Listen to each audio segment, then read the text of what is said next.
Good afternoon. You're here with Benjamin Stanfield with Deep Adventures. We're going to cover a couple of topics that has been brought up to me lately by a few other divers and some students and just in general conversation. And that is post-dive gear maintenance and inspections and cleaning. So you've probably been shown a way to do this either in your open water class or later on, or you might have read a few things on the internet. There are many good ways to do this. There's definitely some wrong things to do, so it's all about a little bit about the nuances in the approach. What I choose to do is I have a box, and I'm sitting on this big Pelican case right now, and it has a whole bunch of water and some Fabulosa in it. Honestly, if you just read the instructions on the Fabulosa, you mix it to the strength that you would so desire it. And then after we pull it out, we're going to make sure that we inspect it, look through everything, then we're going to rinse it off with a garden hose as well. Okay, but before you ever submerge any of your equipment or you're washing any of your regulators, it is best to do so with pressure on that regulator. If you was to clean your regulators without having pressure on there, what you're going to wind up possibly happening is water intrusion. So water will go into the first stage or the second stage if improperly done. If you're purging the second stage and holding the garden hose against it and purging it and there's no pressure on there, then what's going to happen is you're going to have water intrusion in that regulator hose, and then you're putting a liquid inside of a hose, and what that's going to wind up doing is mildewing, molding, or getting some icky, nasty stuff in there, and we don't want that. We don't want to be breathing that in. There's a reason we don't breathe out of our BCD. There's a reason, got to be smart about this, okay? So I'm going to go ahead and show you my gear and show you my box here, what's inside of it, and come here and take a look. So right here, I have a set of doubles, high pressure 100s inside my box, and everything here is submerged. Now, it's been in here a few minutes, so the suds have settled down, but already we can pinpoint and find two areas that we need to address. If you notice these fine champagne bubbles, and if the camera can get down here a bit closer for us, these champagne bubbles indicate a problem. So this problem is something you might not be aware of. If you're properly doing bubble checks with your divers, you will be able to notice it. But if you look, I have water, you see, look in the water, and I have these air bubbles that's streaming up. That right there is on the first stage. So I need to go ahead and inspect and rebuild that first stage. And on this one as well, we have the same issue in the same location. And some brands and some manufacturers, this may be problematic, but mainly that's going to be because when these were sent off for service, they did not get torqued down properly. So what I'm going to do here with my hoses, all the pressure is on here. I'm going to put this inside and I'm just going to purge it. All I'm doing is just allowing water to come in there in that cleaning solution, and I'm cleaning my second stage. I'm going to do that again with my long hose. Okay, here's my long hose. I do have it clipped off. I'm going to put that down in there, and I'm going to go ahead and clean that as well. Notice how it all suds up, right? Well, if it's dirty and you got like mud on there or anything like that, then you can also scrub it and rub your gear down. So I'm going to pull it up.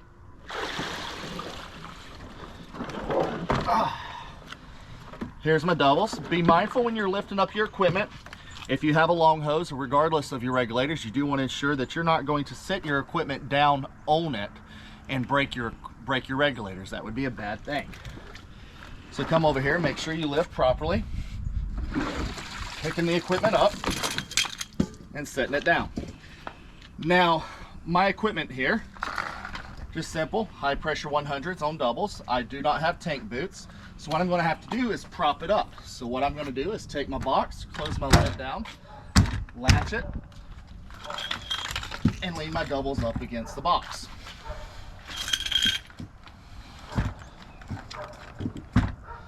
Then what we're going to do is we're going to take the garden hose and I'm going to rinse it down. Take the garden hose. You don't need a lot of pressure on this. I'm just trying to get it to where there's not as much of the Fabulosa on there. I'm going to clean it.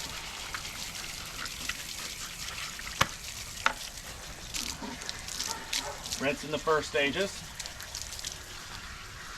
rotating the valves just a little bit right here, back and forth, if you'll see. Because if you're diving in salt water, you can get salt inside here. And that's another thing, diving in salt water or saltwater pools, if you just do nothing but a dunk, more equipment and more equipment that you dunk into the system with salt water is all it's going to do is raise the salinity of your dunk tank. And in doing so, what you're going to wind up having is a high concentrated salt solution as your dunk tank. And you're trying to get that salt out. You're trying to get rid of it because it's going to create issues between rust or sticking up or crystallization, and that can be problematic for the quality of your gear, its life expectancy, or potential problems that may occur. So I do need to get me a tool here.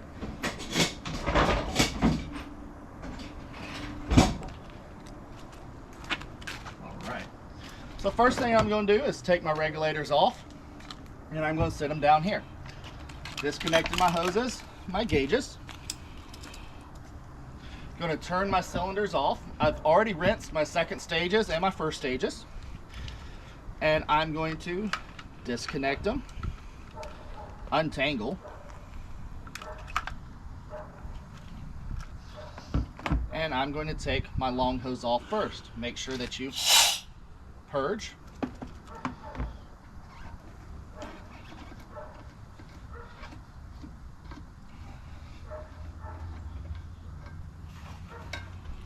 Now this is open to the environment, so if you'll look close, there's no water right here, okay?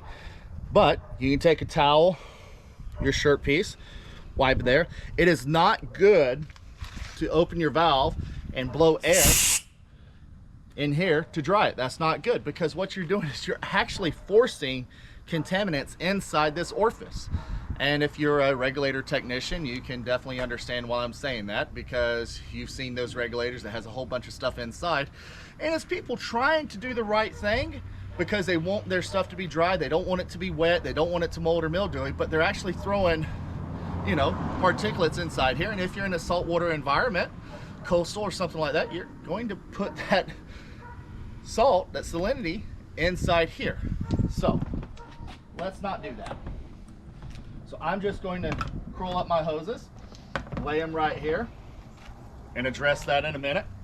I'm going to turn off my right post. It is off. Purge my regulator down. The other thing you can do if you want to keep this a little bit drier, you can actually have this on and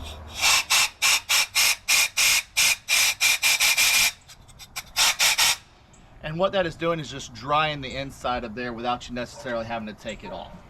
If you are properly trained and qualified, I do recommend you actually opening up the second stage, letting it air out, inspecting your diaphragm, making sure it's good. But that's only if you're properly qualified and trained and know what you're looking at, okay?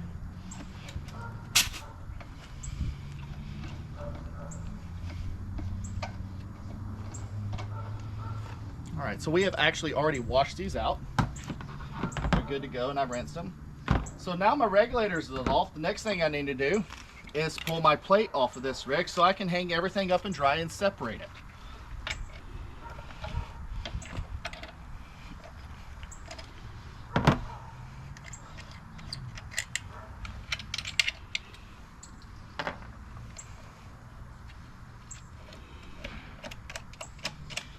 If you notice, I did have these acorn nuts right here. If you can get the camera down here and look closely, sometimes these little bolts here may be sharp and they can dig into your wetsuit or cut your dry suit, and you don't want that.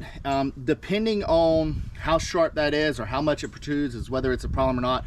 What I do is simply just have them long enough for myself, and I cut them, and I use acorn nuts. You can buy them at any hardware store. They are stainless steel, and they go right there, and it's just smooth. You're not going to damage or cut anything. And I've ruined too many expensive wetsuits and dry suits from taking gear on and off, or just, you know, not properly paying attention, and this prevents that from ever happening. So I'm going to pull my plate, and here's my plate, just as simple like it is. Okay, I'm going to lay it down here on my clean concrete. Rinse a little bit more. If you have a dive knife or any equipment like that, definitely want to wash that, dry it later. Some of you may be asking, why do I use a big gaudy dive knife? Well, honestly, I don't have a large can light, and I'm not using a piece of PVC as a hose retainer. So really this primarily functions just as a hose retainment system. In the event I do need to use a knife, it's not going to be for cutting a line. I use actual line cutters. I may have another purpose that's important for that I need to use it as a pry bar or working on something with a wreck, or if I'm actually doing a job and working underwater and need that tool. But be mindful, each tool has a specific job. So I'm going to come over here and I'm just going to hang it up.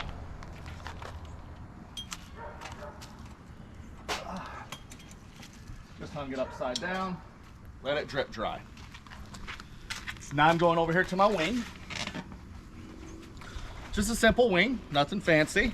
It is our Scuba Force wings, 45-pound donut. And I'm gonna rinse.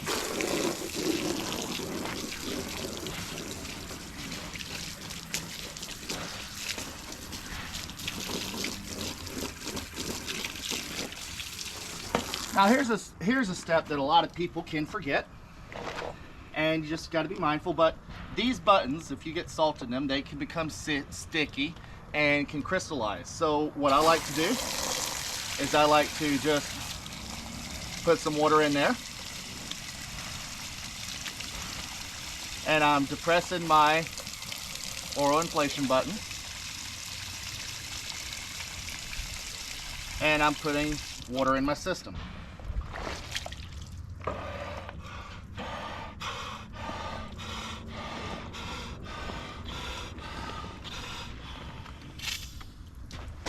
I just chose to orally inflate. Yes, you could hook up your regulator and leave that connected to your cylinder and use the power inflator button to do that. It's totally fine, nothing wrong with that. Again, there's many right ways to do this. And what I'm doing right now is I'm sloshing around that water, just trying to get out any particulates, any crystallization, salt, clean it inside. And I'm holding it toward my dump, which is the largest point, the largest orifice at the lowest point.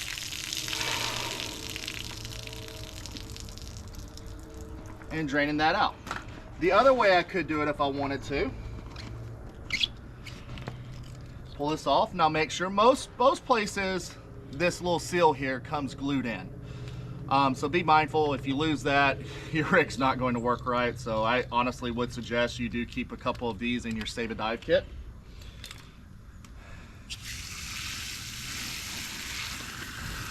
And I'm just holding this up while I'm filling it with water.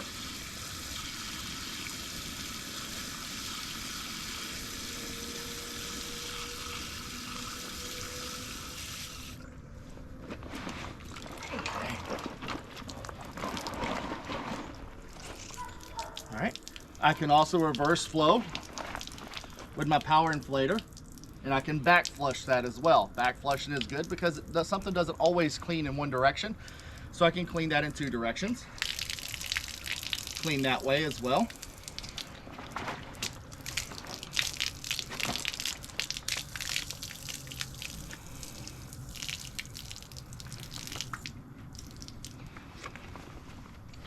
And so you want to get that all cleaned out. Now, so I don't lose it, what I'm going to do is put this back on. Make sure when you go back on, you are not cross-threading and it is sealed properly.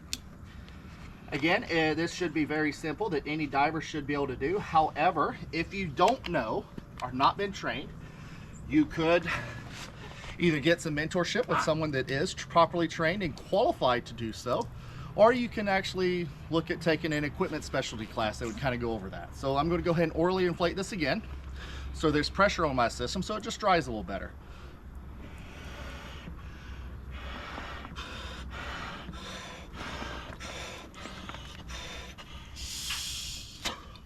All right, there's my system. Drain it out to the lowest point. We're still working on making sure all the liquids is out of it. See, there's still just a little bit left. And I'm going to hang it up. Alrighty, so that is hanging up to dry. Now let's talk about the cylinders. If we're diving in freshwater, there's really not much of a concern, but if you're in salt a whole lot, do keep in mind that nothing really is fully waterproof. So when you put your bands on here, do realize that you will get moisture that does get under these bands. So if you're in salt water, you can get a lot of galvanic corrosion, and that salt will actually amplify that corrosion, accelerate it.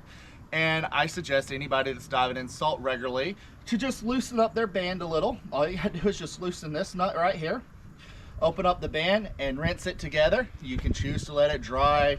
If it's just clean water, no real necessary to do that. And then you can put it back together. So just to go through these steps, I'm also going to work my isolator back and forth.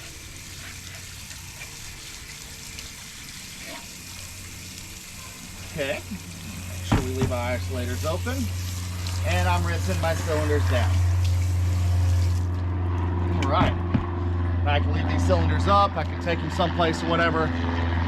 But also keep in mind, if you do leave cylinders completely wet and just lay them flat on concrete without a good barrier, if you leave them up too long, what can wind up happening is it can actually cause corrosion and make your tanks not look so pretty.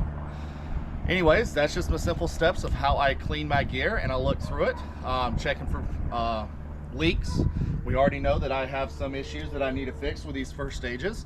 And when I saw that, I was like, you know, I kind of want to show and share to people how to really look at this and what you're actually trying to take care of.